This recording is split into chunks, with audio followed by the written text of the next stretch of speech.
Good morning. This one's called Caution is the Law, and I probably would have called it Due Caution is the Law. Would be the correct way to say it. And this is going to be a discussion about how due caution is actually the law. The way that I've acted in due caution is that I'm constantly documenting everything I'm doing and that I'm constantly indicating because I'm in a war. I'll give like a little analogy of, say, someone wants to dig a flower garden bed in their front lawn, and they dig in there and they dig too deep and they hit a gas line or a phone line or an electricity line. They have not exercised due caution, and they are liable for the damage caused. Now, I'm sure that the person digging the flower bed because they want to do it, they would have described that as progress. But if their progress interferes with the stability, the function, the social cohesive order, then they are negligent and responsible. Now, this applies whether you're in your front lawn or whether and this this due caution. Another example would be you didn't indicate when you turned left on the freeway. Like then the police come and they offer you an infringement because you didn't exercise due caution and you didn't indicate where you were going. Despite the fact that you would claim your journey, you're moving forward on your journey was progress. And I think the reason we've had such an onslaught of this effect is because things like due caution have kind of been, on occasion, celebrated to be ignored. But I would argue that that isn't actually the law. So basically it's been ignore that, ignore the due caution, ignore the due diligence, because the progress is going to pay off.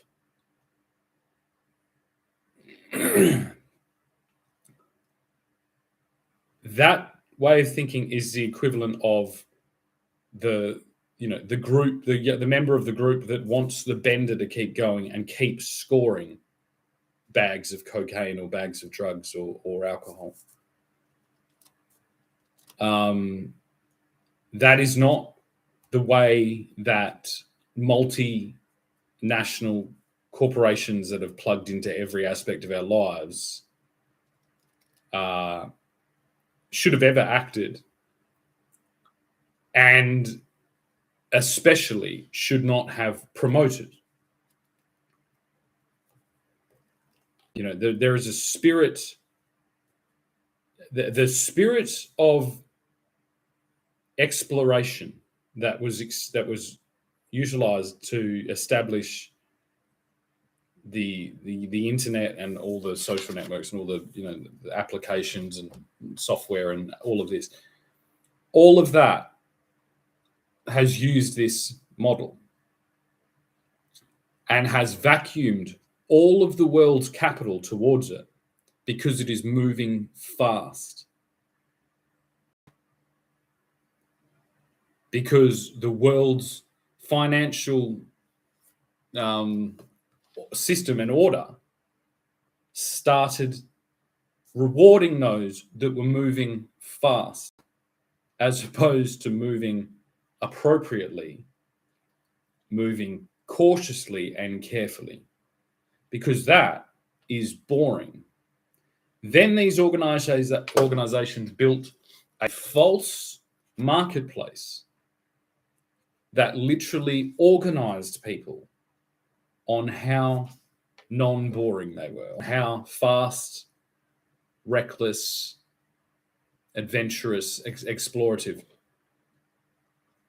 And they systemically replaced the existing order on absolutely no authority, or with no authority, just because of this fleeting moment in capital allocation, and capital direction and capital flow. Like literally the motto of Facebook was move fast and break things. And then we're sitting here having a moment where we're like, those things that you're talking about breaking, they're people, they're countries, they're governments, they're religions, their families, their lives, like they're everything. And you literally said you were going to do that. And there's almost nothing ever actually practically there to do with moving fast, with getting somewhere quickly. Like it is almost always just about novelty and status and things like that. Like, and only held in that self-contained global financial system, which has been, the problem is because these social media networks and these corporations were funded and financed by Wall Street investors, they didn't build a social media that was applicable to the world. They built a social media that was applicable to Wall Street investors. Then they used their status and their position as the new media, the new arbiters of exchange and rating, like the rating agencies, to rate themselves at the top. And every single person believed them. Every government agent, everything.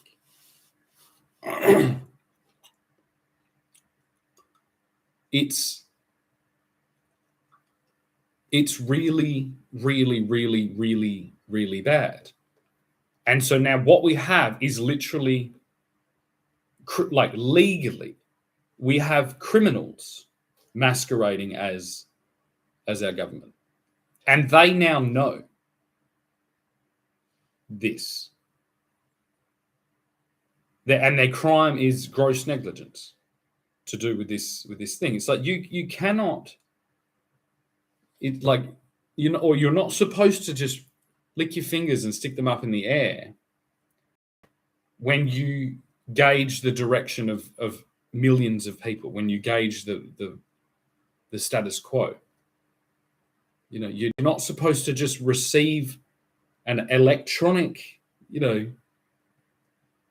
printout and then put all your faith in that and toe the line. Like this, there should have been critical analysis and a critical breakdown of every single level of this at all points.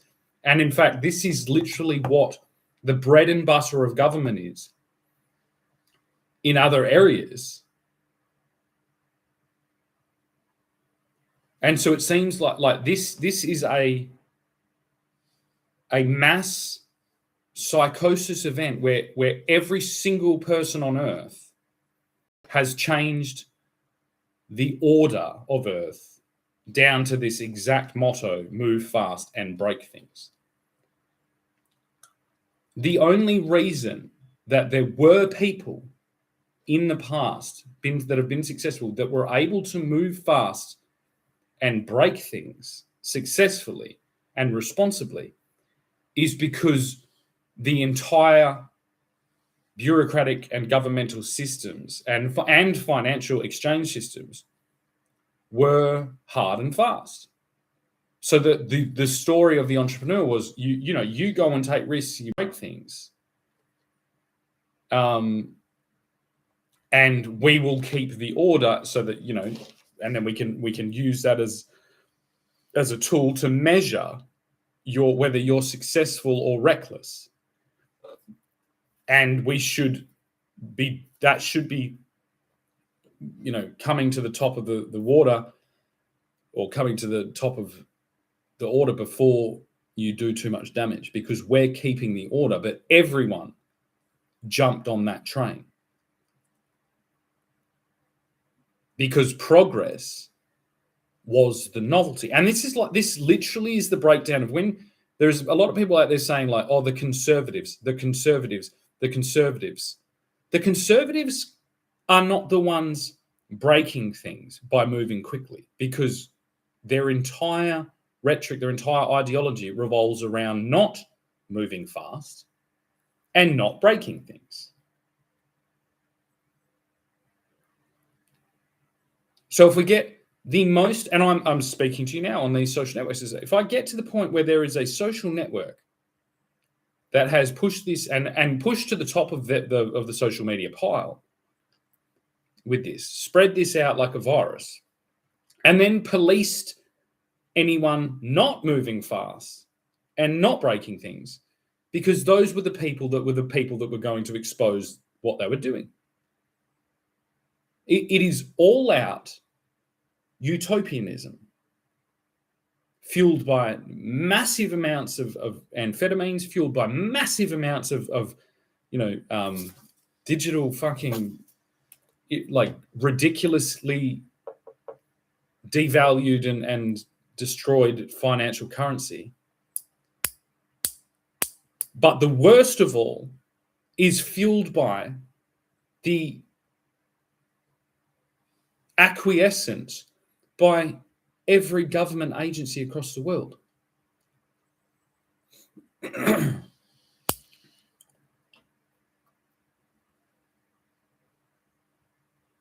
And they have policed that whilst raking and vacuuming in billions of dollars to apparently prevent just that in other areas.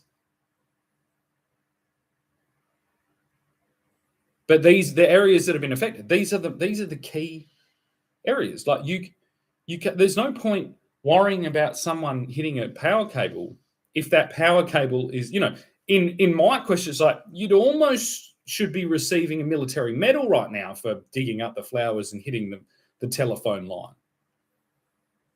in this geographical region under our government precedent and our precedents and our connections all the way through, which never have officially stated that Facebook, social media, or even the internet is the arbiter of our direction and our stable things.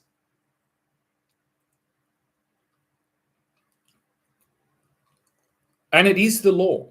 It is the law, because almost every law, that every person behind bars, every person set to be on trial, every person under investigation, in one way or another, is under investigation for that due caution is the law. And almost every legal argument breaks down to that. Why were you? I was selling drugs because I think it's like the drugs kill people. Yeah, but it's always due caution. You could argue otherwise. You could argue that every single drug dealer is just trying to usher in some type of pharmacopoeia utopia where everyone is able to to attain the exact key substances, and I'm just a startup. I'm like a tech startup that's just distributing chemicals. I'm moving fast and breaking stuff, and those people those things that I'm breaking are people. It's the same as Mark Zuckerberg. So you can see how it's like if we don't internationally, and the problem is that the really complicated thing is that he also left it open. And so like it's going to basically, it has to absorb this conversation, and he is going to defer to Wall Street. He's going to say, well, the Wall Street people that paid me guaranteed me that was in the best fiduciary responsibility for my shareholders and all this was to move fast and break stuff. And then it lands in Wall Street. It's like, who is responsible for the due caution of the world's finances? Because due caution is the law. Like these organizations, these trading floors, they started with distribution of like nutmeg and silver and spices and shipping and tea and coffee. The level, and there would have been no hope. I can't imagine what would have happened in the revolution if the Americans attempted to send back some type of new social rating system and superimpose it over, say, the British class system or the British aristocracy or even the like religious, all of these things. But these social networks have been able to disrupt every single one of them without penalty.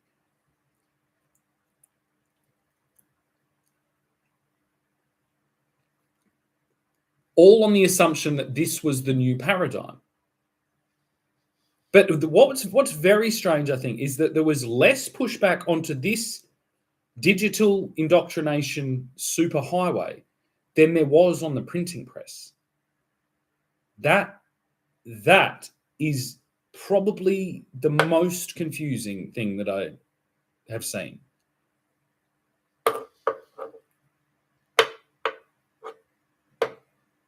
They went straight for people. They started enforcing that this new order was the law.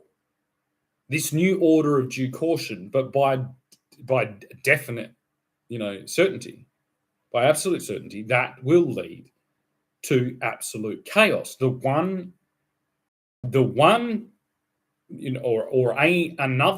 one of the sacred pillars of government surely must be to keep order and to not allow chaos to creep in. And so especially not to allow a system of absolute certain chaos to consume every single arbiter of order and exchange and rating across the entire world. So everybody is guilty. And this is the thing, it's like we have, it's like an entire generation is guilty of reckless optimism, I think, because and you've got to remember this generation that financed this ridiculousness. They've got the superannuation, they've got all the property. Do you know what I mean? Their generation looks the same, whether it's at the top echelons, with royalty and this Epstein character, to whether it's, the couple traveling to Thailand and going to it is all the same. They have cannibalized the historic order of the entire fucking world.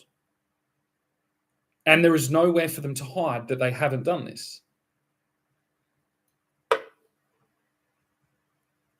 And now I have a comment. Labour operative Shannon, join us in our communist utopia. I kind of am joining you in your communist utopia. I've had to break in the back door to let you all know that you've filled the rooms with fucking carbon dioxide and you're all about to fucking perish inside the fucking town hall meeting. It's just perpetual fart sniffing and fucking, you've somehow like everybody is enforced because so that this meeting looks proper, we've all got to reverse our cars in and leave them running. And you're just gassing your fucking cells within a system that you can't even fucking see anymore. It's like, it's funnily enough, it's the place it's hiding in the most simple of places, like of concepts to do with our law and our history. They talk about this AI government. It's like they've already created that, and its rule is move fast and break things. The exact thing that, like, you would have gone to 50 years ago, you would have received ostracism, fines, everything, if your child was seen to be moving fast and breaking things. You know, you'd be like, that's a delinquent. Look at him riding down, speeding down the highway on his little fucking penny farthing, fucking throwing rocks at the traffic lights. Like, that's what replaced, you know, fucking millennia of regulations and laws. And then what's worse is the people that have turned their back on that order, they're the ones profiting from apparently keeping order, but they can't be. You can't, like, they technically can't be. The moment the fucking Premier blocks me and his representative party blocks me while I'm doing this, there is no amount of bailing out of this ship that doesn't lead those people to a fucking jail term.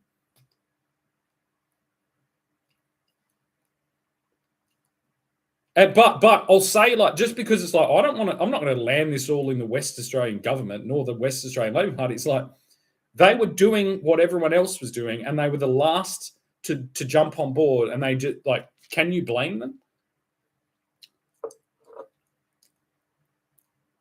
And it's weird because the very system I'm criticizing is going to be the only system that will restore the order. So they're going to use that as they're going to be like, well, if we didn't have it. It's like, that's, you know, we're down some weird fucking avenues now. Well, if we didn't have that, we wouldn't be able to now restore the order that you're doing now. So we moved fast, we broke a whole bunch of stuff, and now we're going to balance it all back out again. And I'm like, okay, yeah, that checks out. That's basically what's happened in every other technological revolution that's ever happened. And now I suppose we just sit there and say, oh, well, we just lived through that. If we did, you know, if you didn't, you're in good company, because there's a lot of people that have fucking perished or been, you know, mutilated or psychologically destroyed from technological advancement, from technological progress. I think this is the point where we've captured the whole thing and we've lassoed it fucking in this wild Brumby, and we're like, righto, we've got to now apply all the fucking existing laws to it that already exist in the same exact way, and stop thinking that it's some type of fucking, like, ultimate solution, or that it's new. It's not new. Nothing about it is new. It's just faster. But that's like, I can go and buy a fucking motorbike that will near on break the speed of sound. That doesn't mean I can fucking drive it down the fucking street. It doesn't mean I can drive it through the city. It doesn't mean I can fucking give it to my fucking child under the fucking Christmas tree. And that's just an existing fucking law applied to the same thing with just a pretty sufficient comparative analysis to combine them both. And no one decided to do this. There was a proverbial fucking, like, leprechaun race, literally with a rainbow everywhere. And the entire world went on a fucking wild goose chase to receive a pot of gold at the end of that fucking rainbow.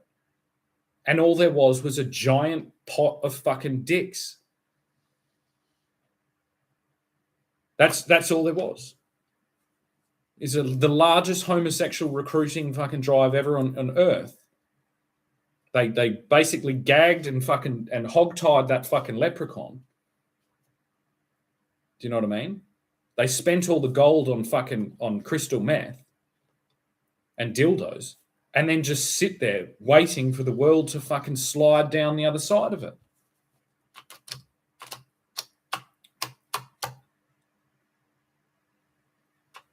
I love it. Shannon, you can't beat big label.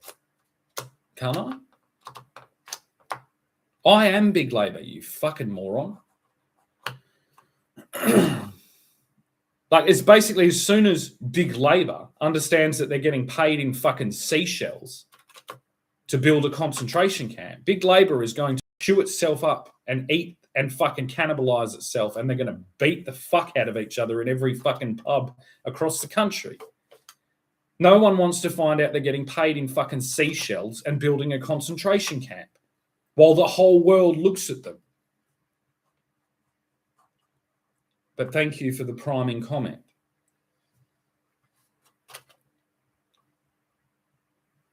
That's all we need to do.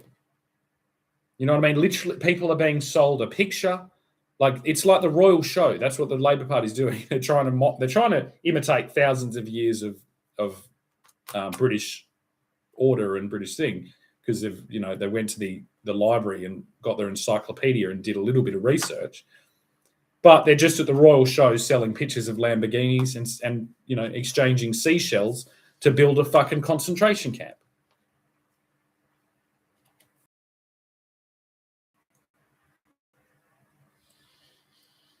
And I think the best thing about Australia is a significant amount of Australia comes from Great Britain. So it's like we have a situation, we have a British Empire situation that we are working out. We're using the entire history of it, not just the last little fucking leg of it.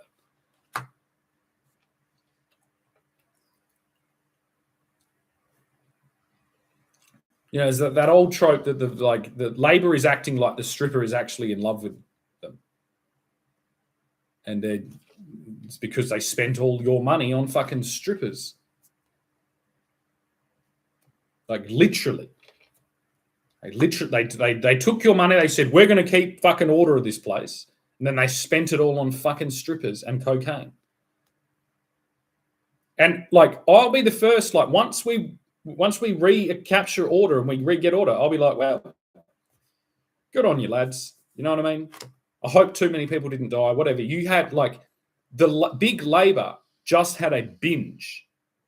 A fucking drug, alcohol, stripper, fucking hookers binge with our country. And it's probably would have been expected. You know what I mean? This is a land of fucking convicts. It is now a land of fucking cockneys. It is a land of fucking Irishmen.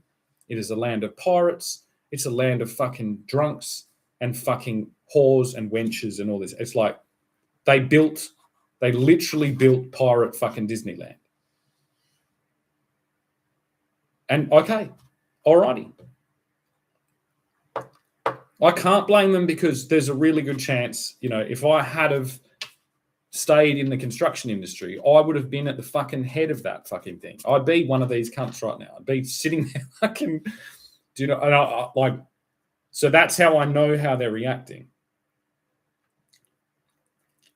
It's the same as anything. It's the same as when anyone gets fucking woken up, and they've pissed themselves and they've fucking wandered and they've fallen asleep at the garden of some fucking office building. There's only one thing left to do collectively as big Labor across the country, is the walk of shame. Right. So just, the sprinklers are going to come on soon. You've got to fucking get home. You smell like vomit. You know what I mean? Do you even remember where your children are? Like, all this stuff. Just, you've really got to dry out and, cool down. And there just simply are not enough fucking watch house fucking cells to contain you all tonight. So we're going to have to just very temporarily turn the entire country back into a prison.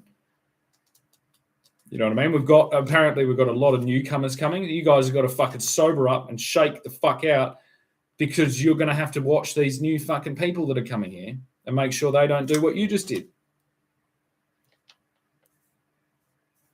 Fucking hell. Fucking hell. Alrighty.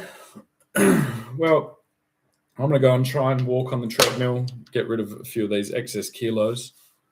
And I suppose after doing this, I'm probably going to have to turn into a woman, because no one is going no one is going to let me do anything as a man because I'm too violent and too aggressive, because I've had to fight and basically be the bouncer for Australia to kick a bunch of fucking drug addict fucking hookers out of the government. You know, I was secretly a Labor voter. Yeah. All right.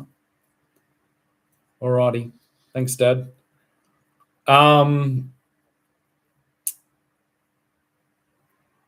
Yeah.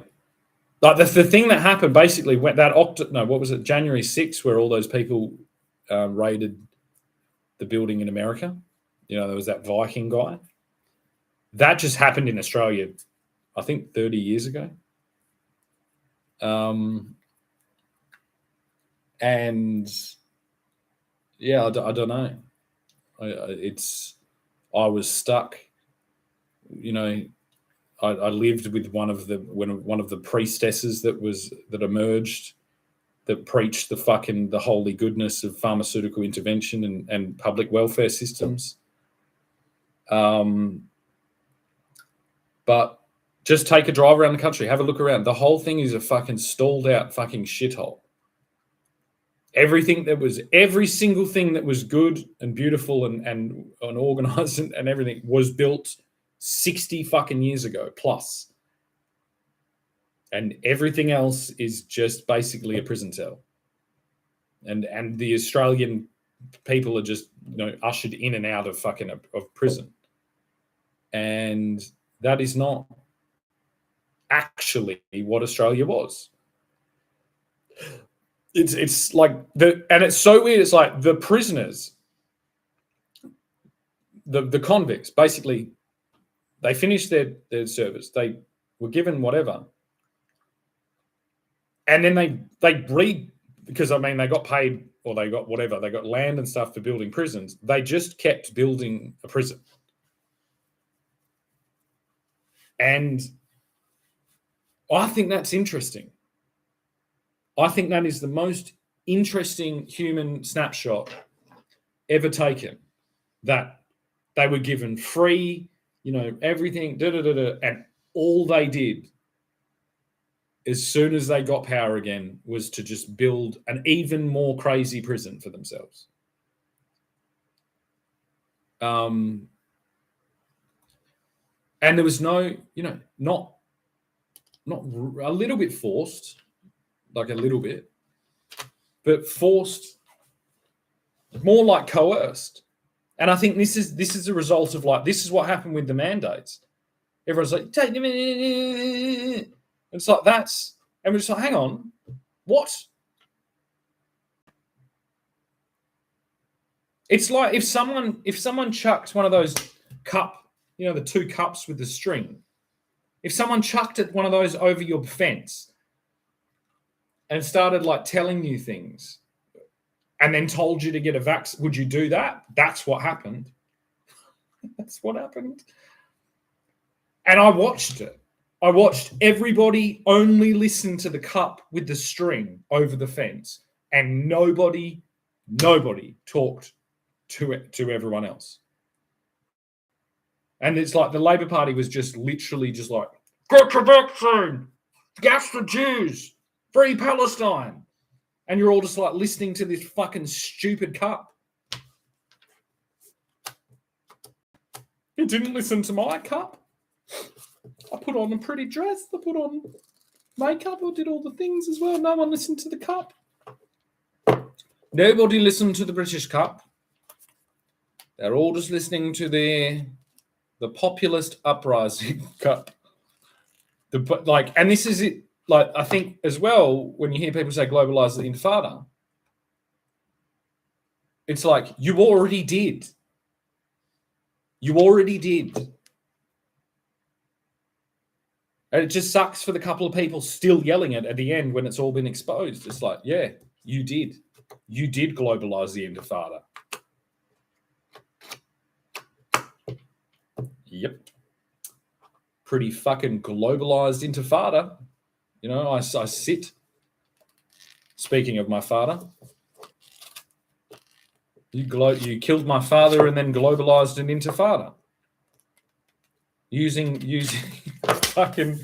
using the superannuation and the savings and the fucking the intellectual property, the cultural heritage, everything. Yeah, that's what an intifada is. And now it's time to fucking, to give them hell.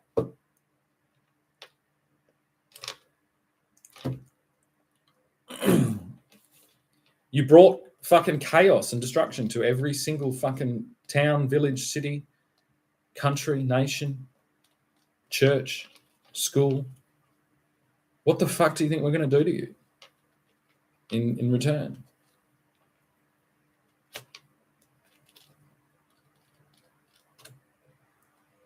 You know what I mean? That's some pretty fucking heavy shit. Anyway, I'm going to go now and do some fucking research. I'm going to do my own research for the rest of the day because I realized I was like, oh, my dad would tell me about the family business that was called Wise and Sterling's. And then I'm a bit of a, like, I'm interested in surnames and the connections. And then I remembered, like, that it's called the pound sterling. And it's called sterling silver, and the sterling's like sterling. And I was like, what happened there? What happened with the Sterlings and the Wises? Why did that go fucking south? Which, sent my fucking family off in this tizzy. Why did that go south roundabout